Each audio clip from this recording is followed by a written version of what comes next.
자기 왔어? 고지. 오랜만이다. 그치? 우리 대화 같은 거.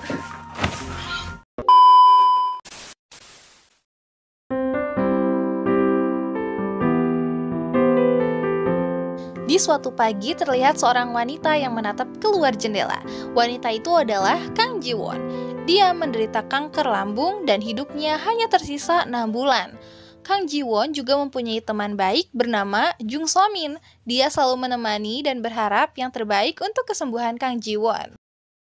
Kita dibawa ke masa lalu di mana titik awal kehidupannya mulai hancur. Mertua yang mulanya terlihat baik berubah 180 derajat. Dia selalu memarahi Kang Ji-won karena tidak bisa memberinya cucu. Lalu suaminya berhenti bekerja dan memilih untuk fokus di trading saham. Puncaknya adalah saat Kang Ji-won diagnosa menderita kanker stadium 4. Tapi suaminya malah memikirkan hal lain. Seolah tak peduli apa yang menimpa Kang Ji-won, mertuanya juga malah menyuruh Kang Ji-won untuk bertingkah biasa meskipun dia sakit. Dokter memberitahu Kang Ji-won untuk membawa Wali agar perawatannya bisa dilanjutkan. Kang Ji-won berulang kali mencoba menghubungi Park Bin-hwan, tapi nomornya tetap tidak aktif. Oleh karena itu, Kang Ji-won memutuskan untuk pulang. Di dalam taksi, supir itu melihat bahwa Kang Ji-won sedang sakit. Dia menyemangati Kang Ji-won, mengatakan bahwa Kang Ji-won akan segera membaik. Tapi Kang Ji-won membalas bahwa dirinya sedang sekarat. Kang Ji-won bercerita bahwa ayahnya sudah meninggal, ia juga tidak mempunyai saudara, dan suaminya tak bisa diandalkan. Kang Ji-won merasa harusnya dahulu ia tidak menikah. Tiba-tiba, supir itu berbelok ke arah lain. Ternyata supir itu membawa Kang Ji-won ke tempat indah yang dikelilingi oleh sakura mekar. Supir itu memberitahu bahwa jalan Kang Ji-won tahu bukan satu-satunya jalan, karena mungkin ada jalan yang jauh lebih baik. Tiba di apartemen, supir itu kembali memberikan uang yang diberikan Kang Ji-won. Meskipun awalnya menolak, tapi setelah didesak, Kang Ji-won menerima uang itu. Setelah dengan susah payah menaiki tangga, akhirnya Kang Ji-won sampai di apartemennya. Ia masuk dan tertegun sebentar setelah melihat ada sepatu milik Jung So-min. Di situ perasaannya mulai tak enak. Dia terus berjalan dan melihat Park Min-hwan sedang bermesraan dengan Jung So-min. Hatinya makin hancur setelah mendengar bahwa Park Min-hwan mendaftar asuransi untuk kematiannya. Untuk sesaat, Kang Ji-won melihat foto bersama ayahnya. Ia menangis dan melabrak Park Min-hwan dan Jung So-min.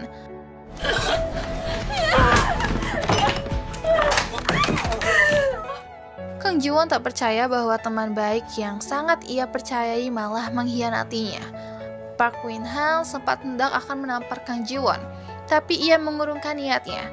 Lalu emosinya tidak bisa dikontrol setelah Kang Ji-won memukuli Jung So-min. Dengan penuh emosi, Park Min-hwan mendorong Kang Ji-won sampai menabrak meja dan meninggal. Lalu entah kenapa, entah apa yang terjadi, Tuhan seperti memberikan kesempatan kedua untuk Kang Ji-won. Dia dikembalikan ke masa lalu. Kang Ji-won yang belum sadar sepenuhnya melihat Park Min-hwan dan langsung menjambaknya. Di saat Park Min-hwan akan meninju, untungnya atasannya bernama Yoo Ji-hyuk melerai mereka. Kang Ji-won baru menyadari bahwa dirinya berada di tempat kerja. Ia berlari ke depan cermin dan melihat dirinya yang masih muda. Kang Ji-won berjalan mundur karena masih tak percaya apa yang dia alami. Tiba-tiba ia terjatuh, dan saat akan terjadi kecelakaan, Yoo Ji-hyuk kembali menolongnya. 안 다쳤어요? 어차피 죽을 거잖아.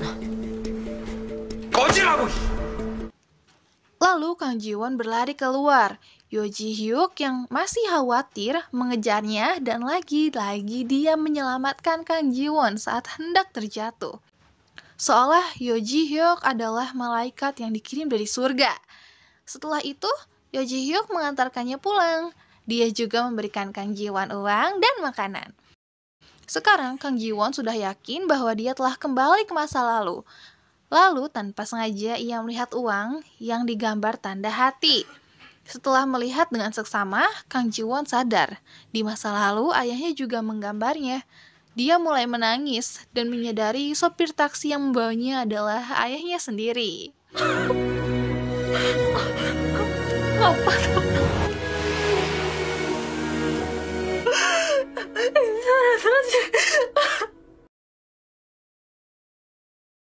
Pertengkaran kembali terjadi di saat Kang Ji-won meminta untuk berpisah.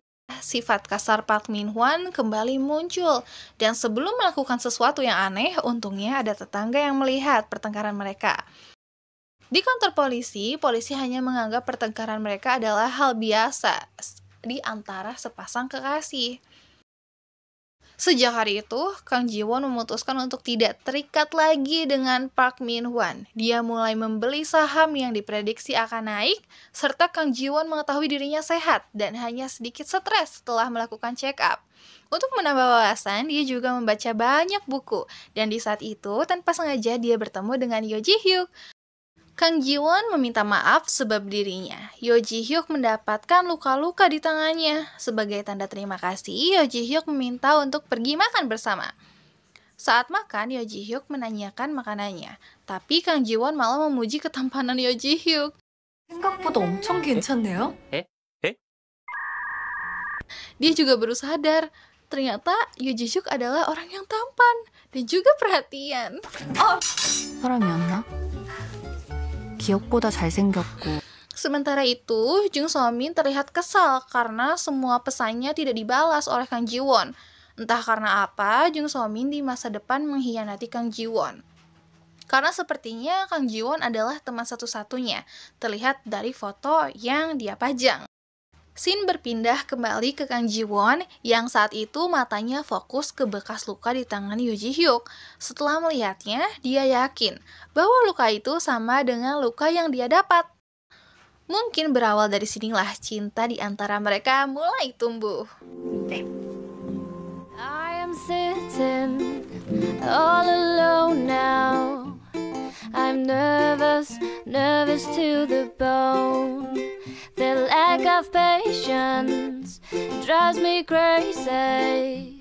So I keep staring at my phone. Yes, I'm falling in love with this boy I just met.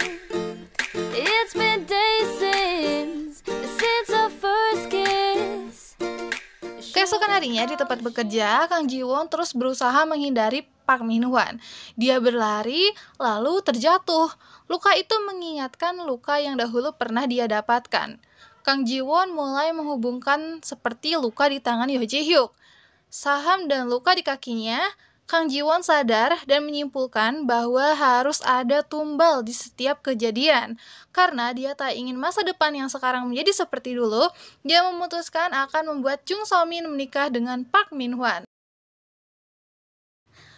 Keesokan harinya, Kang Ji-won memberitahu Yo Ji-hyuk bahwa dia tidak akan berhenti bekerja. Dia juga memperlihatkan uang yang diberikan mendiang ayahnya dan memberitahu bahwa semangat yang diberikan Yo Ji-hyuk sangat berarti untuknya.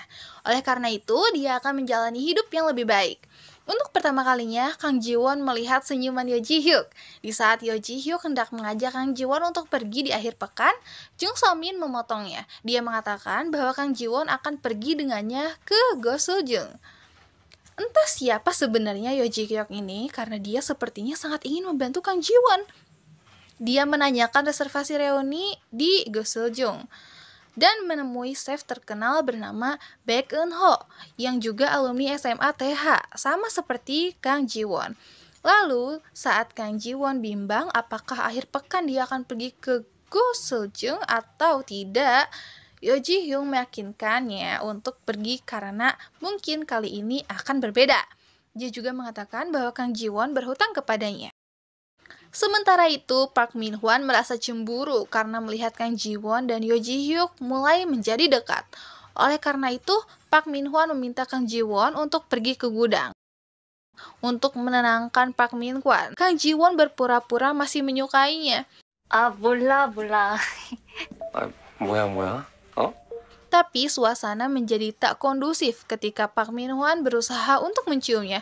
Untungnya gagal setelah Yang Joran masuk. Saat jam istirahat, Kang Ji-won mengingat momen di mana di kehidupannya yang dulu dia pernah dipermalukan oleh Jung So-min. Jadi, kehidupannya yang sekarang dia berniat untuk, membalasnya.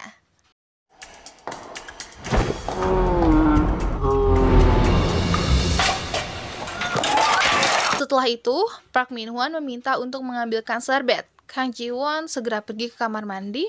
Di sana dia menyelamatkan teman kantornya bernama Hae-yeon. Kang Ji-won baru menyadari bahwa Hae-yeon ternyata sangat cerewet dan lucu.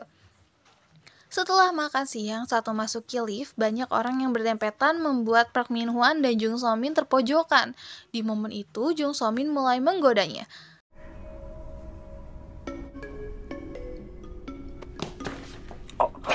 Takdir sepertinya mulai menghampiri Jung So-min dan Park Min Hwan.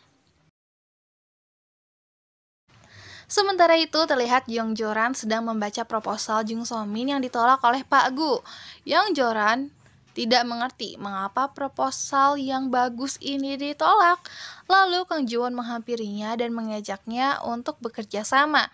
Meskipun awalnya menolak, tapi Yang Joran menerima ajakannya setelah mengatakan bahwa Pak Gu tidak pernah membaca proposalnya. Yang biasa Pak Gu lakukan hanyalah membolak-balik kertas, dan Kang Ji-won langsung membuktikannya. Dia kembali memberikan proposal itu kepada Pak Gu, dan Pak Gu membolak-balikan kertas dan mengatakan bahwa proposal yang dulu Kang Ji-won berikan lebih bagus daripada yang sekarang. Tapi ia segera malu setelah Kang Ji-won mengatakan bahwa proposal itu sama dengan proposal yang sebelumnya. Setelah membuktikan semuanya, kini Yang Joran sepakat untuk bekerja sama. Di sisi lain, Jung So-min yang merasa cemburu atas kedekatan Kang Ji-won dengan Joran dan Hae-won, ia melihat proposal Kang Ji-won dan mengajak Pak Gu untuk makan bersama. Dengan Jung So-min yang pintar bersilat lidah, dia berhasil meyakinkan untuk menerima proposal Kang Ji-won. Di sini kita bisa lihat bahwa Jung So-min adalah orang yang manipulatif. Setelah hari itu, Kang Ji-won diberikan sepasang anting oleh Jung So-min. Di kehidupannya yang dulu dia menerima ajakan Jung So-min pergi ke Goseoljung. Tapi dia tak menyangka bahwa ternyata itu adalah reuni sekolahnya. Ternyata saat masih SMA, Kang Ji-won adalah korban bully dan yang selalu membantunya adalah Jung So-min. Teman-teman sekolahnya berpikir Jung So-min terlalu baik dan menebak Kang Ji-won hanya mengikutinya. Itu terbukti di mana Kang Ji-won memakai anting palsu agar mirip dengan Jung So-min. Saat pulang kerja, Kang Ji-won bertemu dengan Yo Ji-hyuk. Awalnya mereka sedikit berbasa-basi, tapi saat Kang Ji-won pamit untuk pulang, Yo Ji-hyuk menahannya karena melihat barang yang dibawa Kang Ji-won. Dia memberitahu bahwa itu adalah barang palsu. Kata-kata itu mengingatkannya akan kehidupannya yang dulu, di mana ketika itu Yo Ji-hyuk juga mengatakan hal yang sama. Dulu Kang Ji-won merasa harus memakainya karena itu adalah pemberian dari teman baiknya. Lalu Kang Ji-won berterima kasih dan pamit untuk pulang. Yo Ji-hyuk berinisiatif untuk mengantarnya pulang, tapi dengan halus Kang Ji-won menolaknya. Sebelum pulang, Kang Ji-won menerima pesan dari Jung So-min dan Park Min Hwan. Mereka berdua memberitahu akan ke rumahnya. Mengingat apa yang terjadi di kehidupannya yang dulu, Kang Ji-won berniat mencekoki mereka dengan alkohol agar kejadian itu bisa cepat terulang. Apesnya saat Kang Ji-won tiba di apartemen, ternyata Park Min Hwan sudah terlebih dahulu. Tak sampai di situ, Jung So-min juga tidak jadi ke apartemennya karena marah akan balasan chat Kang Ji-won yang singkat. 빨리 왔네. 그런데 우리 대화 같은 거